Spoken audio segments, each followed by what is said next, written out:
Olá, pessoal! Sejam bem-vindos ao podcast Papo de Residente. Eu sou a Jéssica Nobre, eu sou acadêmica de medicina do segundo ano e hoje nós vamos estar com uma convidada muito especial, Renata Pinheiro, formada em medicina no ABC, fez residência de clínica médica no ABC e terminou agora reumato na USP. Seja bem-vinda! Obrigada, Jéssica. Tudo bem, pessoal? Então, como a Jéssica falou, meu nome é Renata. Já fui apresentada no meu currículo aí. Muito bom, inclusive. Muito prazer estar aqui com vocês, podendo contribuir, né, e compartilhar as nossas experiências. Muito obrigada, Renata, por ter aceitado o convite, por estar aqui. Tenho certeza que o pessoal de casa vai ter várias dúvidas que a gente vai conseguir sanar e a gente vai ter uma conversa muito legal sobre a clínica médica no ABC, que foi onde você fez, não é? Sim, isso. Então, me conta um pouquinho sobre o que é clínica médica, como é a estrutura no ABC. Então, a residência de clínica médica, lá na Faculdade de Medicina do ABC, é uma residência que ela passa por todos os estágios que são obrigatórios, né, dentro aí das especificações que são necessárias, né, para a validação de uma residência. A gente tem estágios UTI, ambulatório, emergência.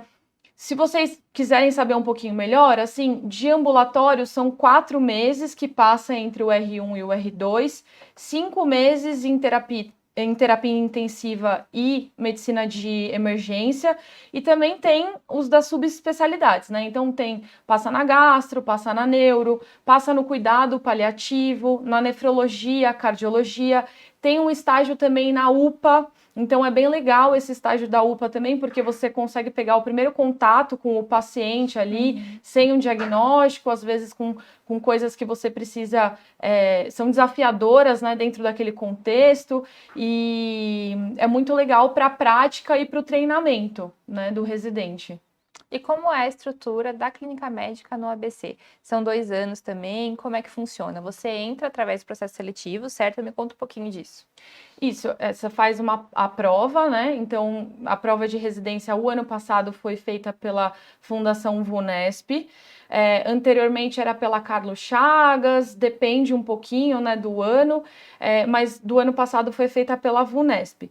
Então, passa pelo processo seletivo, é uma prova de 100 questões e depois tem uma entrevista. Não tem uma prova prática, teve alguns problemas nesse contexto aí da pandemia. Anteriormente já também tinha sido abolida, tinha uma prova multimídia, mas não se resgatou isso e acabou ficando mais essa prova teórica mesmo e a entrevista, tá? A entrevista são com os professores da nossa banca, mas é uma entrevista geralmente bem tranquila. Os chefes de lá não são nada...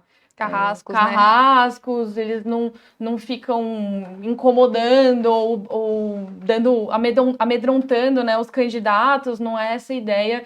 Eles são bem legais, assim, né, na entrevista, não vai deixar ninguém com medo de passar lá, não. Ai, que legal. E me conta um pouco o que te motivou a escolher clínica médica, né? E principalmente nessa instituição que foi onde você se formou, né? Então, eu sou um pouquinho enviesada para falar, mas eu posso falar até por pessoas que não são da casa, né? Então, a minha dupla da residência era a Marília, que era formada pela PUCamp, e a Marília, então, não era da casa, e assim, eu sei pelas coisas que ela também me fala, né? Que ela sempre se sentiu muito acolhida no ABC. Então, assim, eu acho que... eu já era da casa, conhecia bastante o esquema, mas eu gostava bastante da clínica médica, eu achava os residentes muito bem preparados dentro da clínica médica e eu acabei optando por lá porque eu achava que era uma residência boa, que ia me formar bem. E tem um aspecto da nossa residência que, assim, eu acho que é uma residência que tem um perfil muito forte em UTI e emergência, especificamente, sabe? Mais do que ambulatorial. Então, eu acho que as residências de clínica médica, elas variam um pouco nesse aspecto, de maneira geral, né? Tem algumas residências que elas são mais fortes dentro desse nicho aí, UTI e emergência, outras que são mais de enfermaria, parte ambulatorial. Então, acho que varia muito do serviço, né? De como o serviço é constituído, de onde que os residentes passam. Mas era uma coisa que eu gostava e era uma coisa que eu tinha medo também, né, de certa forma. Porque quando a gente sai da faculdade, muitas das vezes a gente fica um pouco inseguro em pegar uma emergência mesmo na sua frente, o que que eu vou fazer, né? Porque você está lidando com uma vida ali, é caso de vida ou morte, né? Então, eu gostava bastante desse aspecto na residência de clínica do ABC. Tanto é que hoje você é uma das preceptoras, né, do HC, da parte de emergências. Tão bem que você ficou preparada, né, hoje. Eu acabei, não fiquei no HC, já tive oportunidade, já tive um convite para ficar lá no PS do HC, do Hospital das Clínicas de São Paulo, mas eu preferi ficar lá no HU, é o HU de São Bernardo que eu fico, que é um dos locais que a gente passa na emergência, a residência passa, e é um local, assim, riquíssimo de casos, com a oportunidade de fazer muitos procedimentos, entendeu? E não é só este local que a gente passa na emergência, tem outros hospitais, mas esse é muito forte, é meio que a menina dos olhos. A gente sempre fala desse estágio porque é um estágio muito marcante, que a gente aprende muito e que a gente se sente médico e que a gente realmente faz a diferença, sabe? Então eu continuo lá porque a gente gosta muito. Eu acho que é uma residência que acolhe muito as pessoas que vêm para lá. Então, eu me sinto bem. Por mais que seja um plantão puxado, por mais que seja um plantão com muito volume de pacientes, de alta complexidade, eu acho que no final das contas vale a pena, porque eu tô ensinando, porque eu tô aprendendo também, porque eu tô, de certa forma, contribuindo no SUS. Então, eu continuo lá porque eu gosto bastante disso. E a minha dupla lá na emergência, que é chefe comigo, né?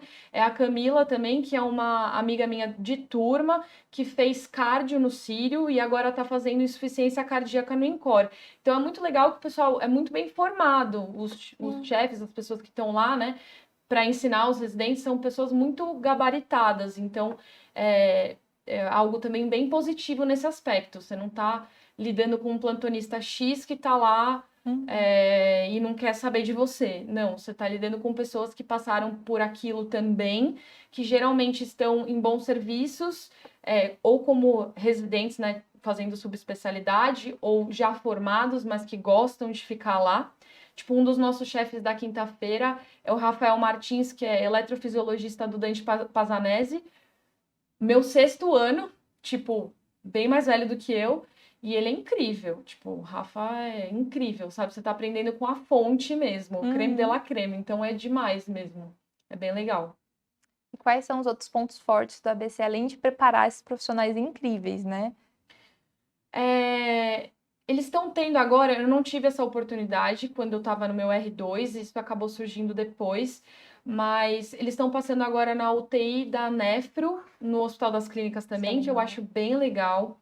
O estágio de paliativo também é bem bacana, porque eu acho que manejo de dor e você aprender a se comunicar dentro da clínica médica, ficando um mês só vendo isso, te dá um treinamento muito legal, sabe? Então, por exemplo, no meu estágio de cuidado paliativo, eu tive um treinamento em que a gente fazia como se fosse um OSCE, tipo, uma estação prática, em que a nossa chefe maravilhosa, ela entrava na sala como se ela fosse a familiar de um paciente que estava com câncer e você tinha que dar a notícia.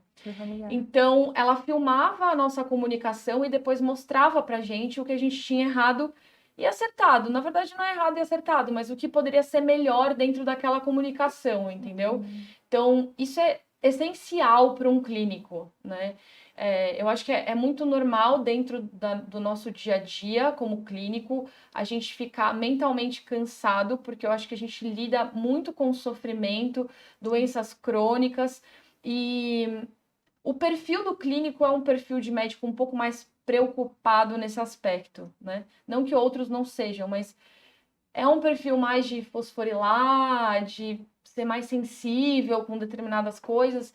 Então, você ter essa habilidade de comunicação, de não deixar determinadas situações também te afetarem, isso é essencial dentro da nossa especialização, sabe?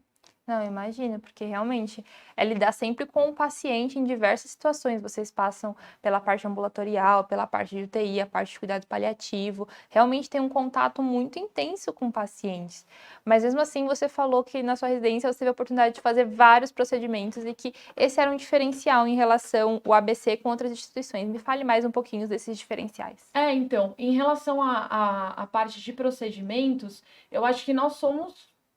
Posso estar enganada, mas assim, pelo que eu escuto das pessoas, dos meus colegas de outras residências, eu acho que nós somos um dos serviços que mais dá ao aluno, ao residente, né, no caso, a oportunidade de fazer procedimentos. E daí eu falo até assim que a gente tem coisas que no HC, por exemplo, não tem, né? No HC São Paulo. Marca-passo transvenoso, lá nessa sala vermelha, no HU de São Bernardo, quem faz o procedimento é o R2, sob nossa supervisão. R2 de clínica. É o R2 de clínica. Em outros serviços, é o residente da cardio. Então, poxa, eu saí da clínica sabendo passar um marca-passo transvenoso, né? É claro que você também aprende as outras opções, né? De manejo, caso você tenha necessidade de passar em que você não saiba, né? Mas você tem a oportunidade de fazer, né? De praticar, de pegar a mão. Isso é muito então, bom. a gente estava comentando, né? Eu estava comentando até com você um pouquinho antes que no meu último plantão lá na emergência, a R1 passou, foram quatro tubos, cinco centrais, 5 ou 4 centrais e um Shile. Então, assim, num plantão de 24 horas, um de vários plantões que se dá, né? Então, acho que são cerca de 60 plantões no ano.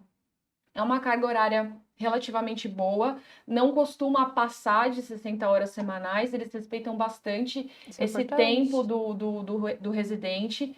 A gente tem também aulas, né, durante as semanas, então aulas com os nossos professores mesmo da faculdade, aulas com chefes que estão em alguns determinados serviços, mas geralmente a gente gosta de colocar pessoas didáticas para dar aula, e quem coordena são pessoas. Quem está coordenando a residência agora é um colega meu que é excelente, super. Assim, uma pessoa super vinculada com o ensino e que quer estruturar bem a residência, que está aberto a ouvir as coisas, sabe? As reclamações, elogios, enfim, fazer isso mudar, sabe? Eu acho que isso é o principal, né? Nem toda residência é perfeita, mas quando você tem alguém que quer escutar os residentes e quer fazer aquilo mudar, poxa, isso já é um caminho enorme, né, que é andado ali, porque você realmente percebe que existe a possibilidade disso melhorar de fato, né?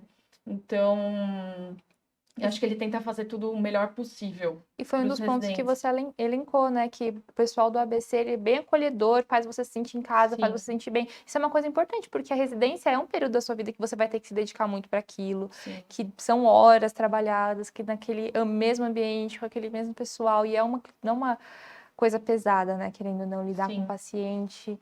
Eu acho que assim, Gé, a gente preza muito, eu digo porque eu tô lá como preceptora ainda. Estou como preceptora no HC também, em São Paulo, na reumatologia, mas lá na emergência o que a gente preza, principalmente, é proatividade. Sim. Você não precisa ser o R1 que mais sabe teoria daquelas emergências, né? Eu acho que isso você vai aprender ao longo da residência. É claro que a gente exige que um R2 no final da residência saiba resolver, né, as coisas. Mas, assim, o R1, especificamente, é a proatividade. É você ir atrás, o que eu preciso fazer, como eu faço, perguntar, questionar. Se tem dúvida em alguma coisa do exame físico, perguntar. Então, assim, não é só passar pelo estágio, é realmente se jogar no estágio. Aproveitar, né? Tirar aproveitar o estágio. E a parte teórica a gente vai ajudar, a gente vai dar, também vai orientar onde estudar, mas o principal é isso, sabe? Me fala o que mais que é de diferencial para a pessoa que vai fazer clínica médica. Assim, outras atitudes, outras coisas. O que você falaria para a pessoa que está na faculdade e que quer fazer clínica médica?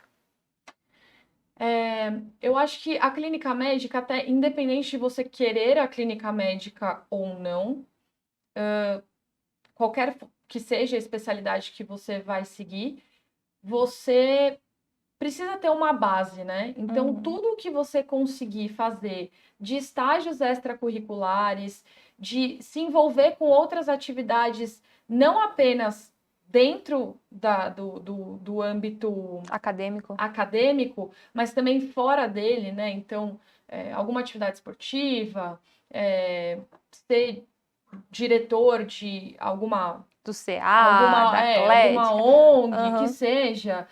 Lá na faculdade tem, por exemplo, o Sorrir é Viver, que são dos clowns, contadores de história. Poxa, isso é incrível, sabe? O quanto se aprende com isso, o quanto você desenvolve o seu eu médico, né? A sua habilidade de comunicação, o seu eu médico, Sim. dentro dessas outras atividades que não só estudar, né? Então, acho que independente de clínica ou cirurgia, vale muito a pena Sim. você fazer essas outras atividades. E especificamente para quem quer clínica, mas também para os outros, acho que É um vale conselho também, geral. é esses estágios fora da sua faculdade. Porque na sua faculdade você conhece mais ou menos o esquema, é óbvio que você tem algum setor que é muito legal, você nunca passou, ou que você quer viver melhor aquilo, vá atrás de coisas a mais para você fazer, entendeu? Então, quando eu estava na faculdade, eu fiz um estágio de UTI lá no INCOR. Foi incrível. Eu aprendi muita semiologia cardíaca, aprendi bastante coisa de cardio, e para mim foi muito legal isso. Então, valeu muito a pena, sabe? Você se jogar e ter a oportunidade de viver outros serviços, você conhecer como é que é o funcionamento de outros serviços, você se especializar um pouquinho mais, ou você aprender como é que se faz determinadas coisas na prática, porque a prática é muito diferente, né? Sim. Ou colar, às vezes, num professor ou num plantonista ou alguém que te abriu a oportunidade de estar com ele no dia a dia, né? Então, tá passando lá no terceiro ano, terceiro, quarto ano, conhecer um plantonista, ou tem um professor que gostou mais, poxa, posso te acompanhar num plantão, posso te acompanhar num fim de semana, qualquer coisa que seja, para você ver, e às vezes você até vai conseguir oportunidade de ficar mais tempo com essa pessoa, porque na medicina é isso, você decora e aprende as coisas muito na prática, né? No que você faz na prática. Se você não treina, você não vai lembrar. E a prática é diferente do livro, né? A gente sempre.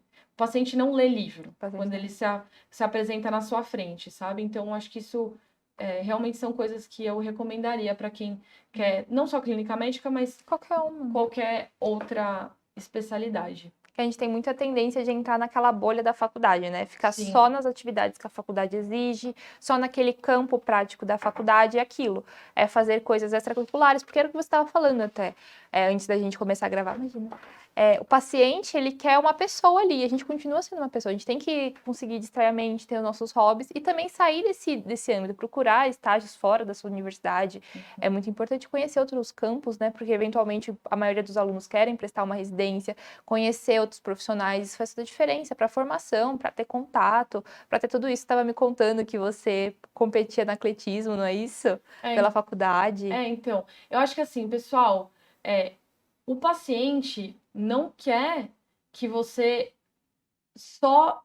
Ele quer que você resolva o problema dele, entendeu? Então, você precisa resolver o problema dele, você precisa escutar ele.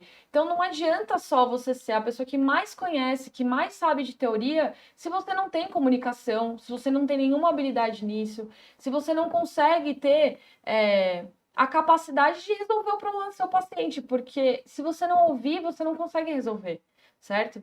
Então, acho que isso é uma coisa bem importante, né, para ficar. E com relação, eu estava falando, né, para você do atletismo, eu acho que foi algo que justamente me ensinou a disciplina, trabalhar em grupo, né? Então, eu aprender, eu confiar mais em mim mesma.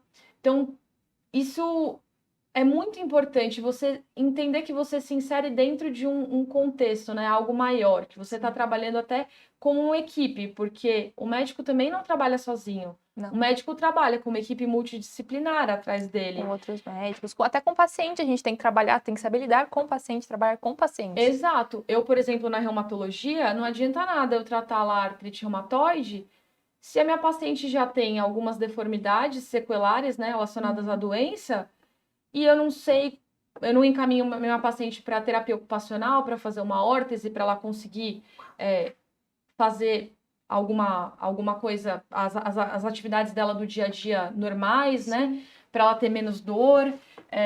A fisioterapia para fortalecer, porque o meu paciente já tem uma artrose, por exemplo, secundária, essa inflamação da artrite reumatoide. Então, você precisa entender, né? Saber trabalhar com toda uma equipe multidisciplinar e é super importante essa habilidade de você saber trabalhar em grupo mesmo.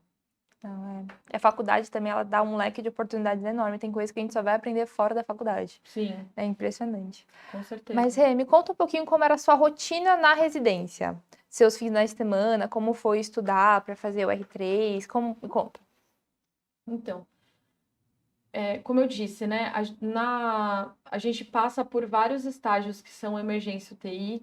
Em alguns desses estágios, como eles são mais pesados, não se tem plantões, né, de dia de semana nem de fim de semana para não ficar tão pesado para o residente. Quando tem também, às vezes, fora da região do ABC, né, se é em São Paulo e etc., muitas das vezes eles acabam evitando de colocar plantão lá no ABC, porque não dá tempo de Chegar, você né? sair, isso, e chegar.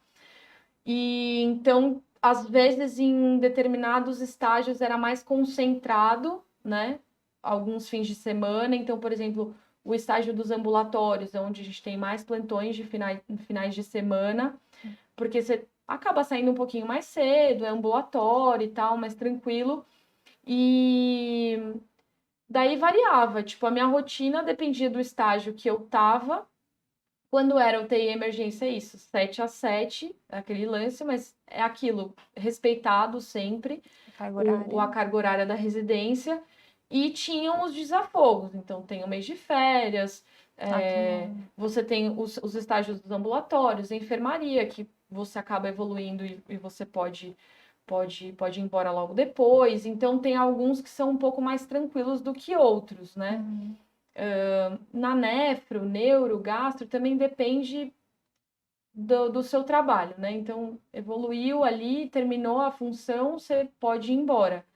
Daí depende, né? A nefro, às vezes, tende a ser bem caótica em determinados casos, em determinados dias, mas é um estágio riquíssimo, é um dos melhores estágios também, a nefro lá da ABC é muito forte e é muito rico, os chefes são demais, tem a oportunidade de ter contato, né, com os casos agudos do hospital, então ficar no hospital inteiro, lá no Mário Covas, que é um dos hospitais que a gente acaba passando, e é bem legal mesmo. Em relação a estudar para o R3, foi bem cansativo, não vou falar que não, mas é isso. Você tem que saber aproveitar aqueles estágios que são mais tranquilos para você dar um gás, né? E também estudava bastante de final de semana, para ser sincera. É um pouco, às vezes, difícil de conciliar essa parte. Não vou mentir, dizer que para mim foi, nossa, foi tranquilo, porque não foi. Eu acho que eu tive que me dedicar bastante e perto da prova, abdiquei de algumas coisas da minha parte social, assim, não tudo, porque eu acho que é muito importante você ter válvulas de escape, mas não dá para ir para balada todo final de semana, né? E estudava bastante, né? Fiz Medcoff, o HIT da Medcoff, de clínica médica, e para mim foi muito bom, foi muito importante. Fazia grupo de estudos também. Com o pessoal da residência? Fazia com uma amiga minha que estava fazendo clínica na Unifesp, que jogava futsal comigo na faculdade. É bom manter esses contatos, né? E ela, nossa, ela é incrível, inteligentíssima, daí a gente resolvia as provas juntas. Então, foi super positivo para mim. Eu acho que o método Medcoff, esse método de estudo, é um método que realmente é muito eficiente, né? Porque ele É justamente isso, é você entender o que cai na sua prova. E pro R3, especialmente no HC, o que cai na prova é o que está no livro lá, o manual de emergência, emergências clínicas. Então, a gente usava muito disso para estudar. E para mim foi ótimo, porque as 3 instituições que eu prestei reumato eu passei de primeira lista, fui super bem nas provas. E com relação à entrevista também foi tranquilo, foi bem tranquilo nos 3 lugares.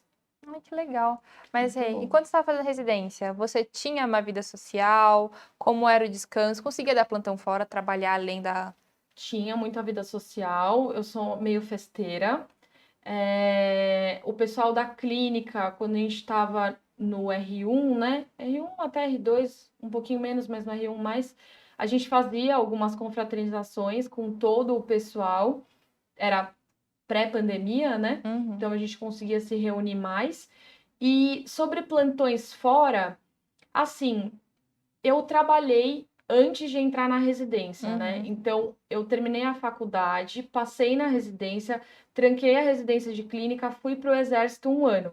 uhum. Servi o exército 1 ano e foi super importante para mim, porque eu trabalhei fora, trabalhava dentro do exército também como médica, fiz alguns cursos de atendimento pré-hospitalar, que foi muito positivo para mim. Então eu juntei um dinheiro muito bom. E aí, quando eu fui para a residência, eu não fiquei me matando de trabalhar, não. Assim, Uhum. foi uma opção minha. Os meus amigos davam plantão fora, tranquilo. Uhum. Ninguém, não é como uma residência de ortopedia ou de cirurgia, não Dá para conciliar.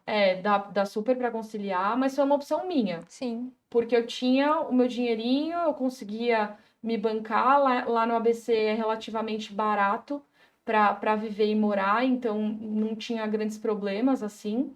E então dava super certo para fazer. E aí foi uma opção minha. E é isso, tipo, eu queria aproveitar a residência e estudar. E deu certo, né? Porque acabei passando onde eu queria, na subespecialidade. Uhum. Infelizmente não tem reumato lá no ABC e reumato residência, né? Tem reumatologia, mas não residência de reumato. Então eu acabei indo para o HC e foi uma escolha muito feliz, porque eu sou muito completa, muito feliz com o que eu faço mesmo. Que bom. Inclusive, era isso que eu ia te perguntar em seguida. Quais são os caminhos que o clínico, depois de fazer residência clínica, tem? Então, a gente pode fazer sub, e o que mais que a gente pode fazer sendo clínico? Então, você pode escolher a área, né, de atuação. Então, no caso, eu escolhi reumato, pode escolher cardio, gastro, nefro, endócrino, enfim, o que você quiser. Dá para você fazer um R3 de clínica médica, né? Então, o Uhum. terceiro ano de clínica médica, que geralmente é uma residência, é um ano, né? Na verdade, mais ambulatorial, em que você consegue passar pelas subespecialidades e Uhum. você tem a possibilidade de ter essa vivência mais ambulatorial. Passa também em enfermaria e Uhum. você tem uma posição um pouco mais de chefe, diremos assim. Não tanto de residente. É óbvio, você é residente e ainda está sob supervisão. Mas tem alguns lugares que o R3 discute com os residentes também, entendeu? Uhum. Não vou saber dizer exatamente com detalhes. Eu sei que na Unifesp tem um R3 de clínica e no HC tem um R3 de clínica. É muito legal, mas assim, eu acho legal para quem não tem certeza ainda do que quer, né? Então, quer viver um pouquinho mais a clínica médica. É óbvio, tem pessoas que falam assim: ah, quero me especializar mais. Já sei o que eu Uhum. quero, mas eu quero um ano para me especializar mais. Beleza, tudo bem. Mas geralmente são pessoas que ficam um pouco mais na dúvida e são excelentes clínicos. Mas é isso. Sim, Às vezes não tem certeza o que quer, sabe? Então, tem essa possibilidade também, e tem a possibilidade de você só parar na clínica, que já é bastante, já é você muita já coisa, fez né? uma 6 anos de residência, faculdade, e mas. você trabalhar em terapia intensiva, você trabalhar é, em emergência, enfim, ambulatorial, como clínico, Uhum. Dá né? até para abrir consultório, né? Tem Sim. algumas pós-graduações que você tem a possibilidade de fazer, que não são Uhum. a residência, mas daí são outros caminhos, né? Então, tipo, você vai fazer pós de geriatria, sei lá, terapia intensiva, para você conseguir falar que você é geriatra de fato, tem alguns pré-requisitos, algumas coisas com relação a você prestar uma prova de título, né? De terapia intensiva, por exemplo. Então, acaba que talvez o caminho é mais longo, vai? Porque tem que estudar muito, muito, muito mesmo para passar nessas provas de título. E quer queira, quer não, a residência te dá uma base muito boa, né? Porque você tá vivendo aquilo de uma forma muito mais intensa, muito né? mais Você tem a intensa. prática, você tem a teoria, você tem aqueles professores para te orientar. É um pouco Exatamente. diferente do que só Exatamente. a pós. Tipo, lá na Reumato do HC, a gente tem um cronograma de aulas 2 vezes por semana com os nossos chefes. Então é muita coisa. Isso é na sub, né? São atualizações e atualizações, porque todo ano muda, né? Os guidelines, americano, europeu, brasileiro, muda, a gente faz aula para discutir, tem discussão de caso clínico, então é muito rico. Não que a pós não seja, mas não dá para comparar. É uma vivência diferente, um tempo de residência com um tempo de pós, quando eu estou falando daquelas pós que são uma vez por semana, enfim. Não que não dê para fazer, não é isso. Não é isso. Mas eu acho que o caminho às vezes é mais longo nesse aspecto para você se titular como subespecialista, né? Agora, até terapia intensiva é diferente da minha época. Terapia intensiva, antes você tinha que fazer o pré-requisito em clínica médica para você prestar. Agora não mais. Agora você pode prestar direto da faculdade, né? Então, acho que para quem tem certeza já disso, também é uma super opção, tá? Sim. Eu acho que é legal. Mas, no final das contas, eu acredito que assim, se você se atualiza, se você tem responsabilidade sobre o paciente, se você vai atrás de estudar mesmo, pouco importa, sabe? O título ou não. O que importa é você realmente estar fazendo aquilo que você está apto a fazer, sabe? Sim, e aproveitar as oportunidades que você tem. Tem gente que está na residência, não aproveita as oportunidades que Exatamente. tem. Tem gente que está na pós. É sempre aquela história. Não é a instituição que forma o aluno, é o aluno que tem que se formar usando as ferramentas da instituição. Exatamente. Mas realmente faz muita diferença, assim. É claro que a instituição que você está ajuda em muito. Sim. E é o papel dela te fornecer essas ferramentas, né? Mas é isso que você falou, não adianta nada eu estar no melhor hospital do mundo e eu não aproveitar o que o melhor hospital do mundo tem a me oferecer, entendeu? Sim. Porque daí eu vou ser só mais um, né? E o nosso objetivo não é ser melhor que os outros, é ser melhor para o nosso paciente, né? Principalmente. Então, acho que isso é algo a ser pensado. Inclusive, uma conversa que a gente estava tendo, que eu adorei, foi o que se espera do R1 em clínica médica, né? Que é a questão de ser proativo, a gente não espera. Pode falar você que entende mais. Não, é isso.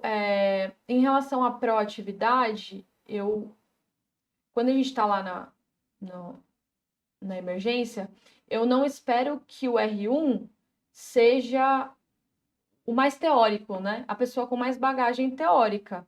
Eu espero que o R1 seja o mais proativo, que ele queira aprender, que ele esteja disposto a aprender.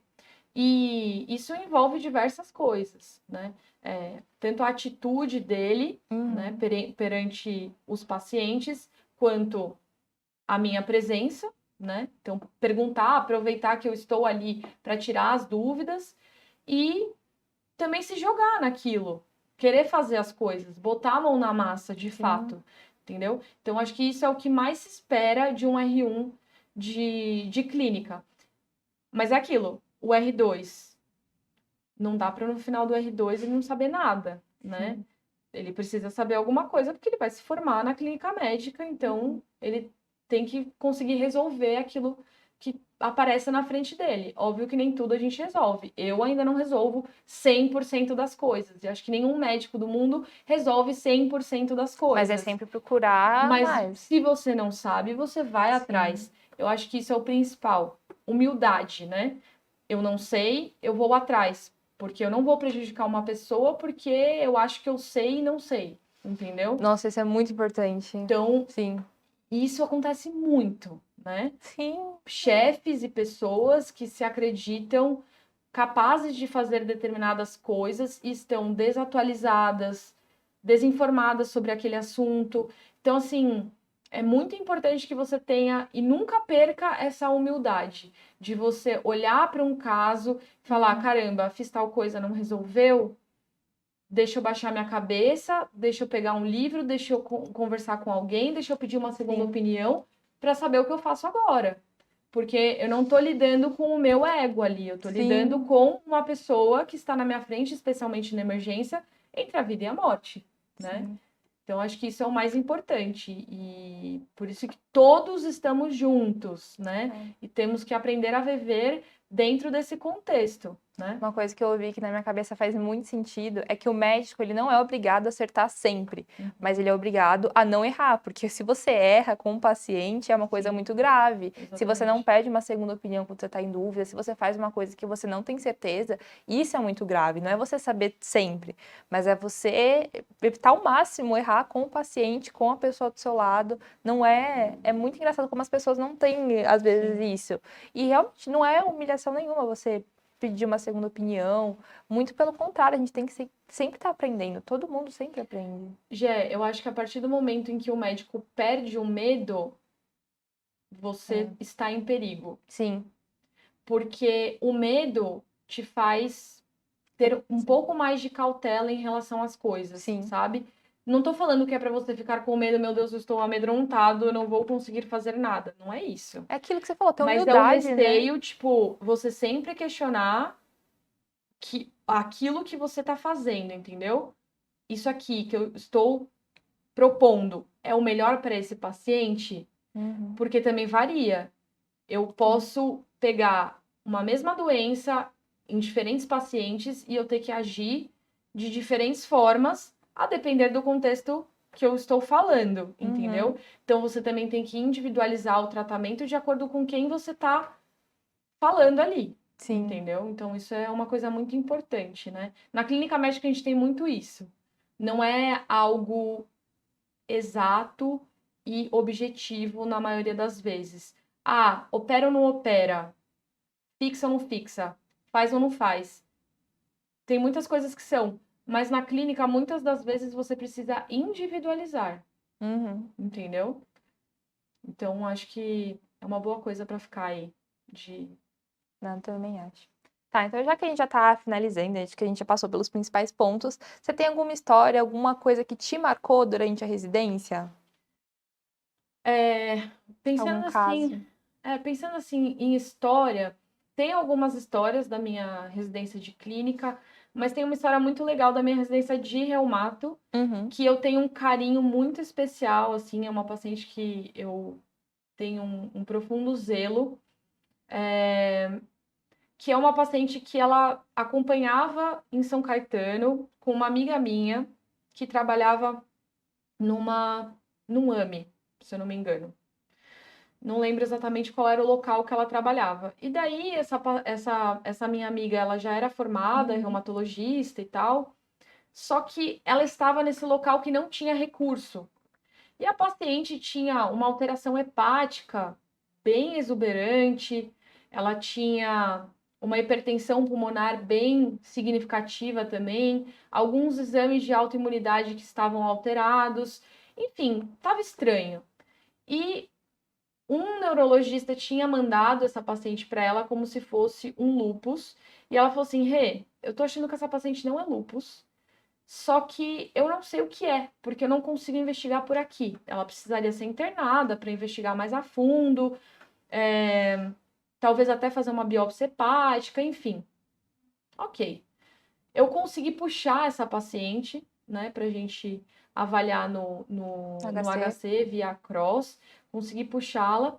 E aí ela passou no ambulatório da triagem, que é o primeiro contato que tem dentro do hospital, e ela já internou direto lá na enfermaria. Coincidentemente, eu estava passando. Foi tudo uma série de coincidências, porque assim, ela veio para o ambulatório de triagem no dia que eu estava na enfermaria e de permanência na enfermaria, ou seja, era eu que ia vê-la e ficar seguindo, acompanhando ela. E a gente sempre se deu, assim, desde a primeira vez que eu a vi, a gente teve um contato muito legal. Enfim, o resumo da história é que eu sempre falo, né, que eu gostaria muito que todo o SUS fosse como o HC de maneira geral, porque a estrutura que tem de exames ali é muito legal, né? É muito importante para os pacientes aquilo. E era uma paciente que precisava mesmo. Então, assim, em 10 dias, a gente pediu inúmeros exames necessários, né, para ela, mas fez cateterismo direito para fazer a avaliação dessa hipertensão pulmonar, ressonância, fez biópsia hepática, fez biópsia de glândula salivar. Tudo isso porque, no final das contas, ela era uma paciente que tinha uma síndrome de Sjögren, que é uma doença reumatológica também, com manifestação extraglandular, né? Porque Sjögren a gente só pensa em olho seco, boca seca. Acho que, não sei se você já passou pela reumato, você vai lembrar de mim. Todo mundo pensa que é olho seco, boca seca, mas a síndrome de Sjögren pode acometer outros órgãos e ter manifestações extraglandulares. Então, no final das contas, ela tinha uma colangite biliar primária relacionada tem uma associação bem frequente aí com síndrome de Sjögren, e ela tinha essa hipertensão pulmonar que ela era relacionada à doença também. E, poxa, ela já tinha ascite, sabe? Já estava com sinais aí que o fígado dela já não estava indo bem. Fora os sintomas da parte respiratória. Então, depois que a gente começou com a imunossupressão, essa paciente reverteu tudo, tudo.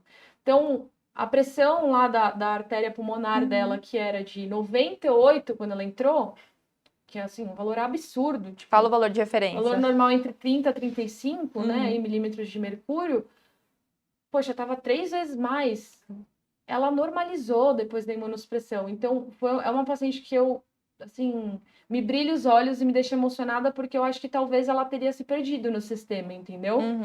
Ela talvez não tivesse tido a mesma oportunidade se ela tivesse ficado lá.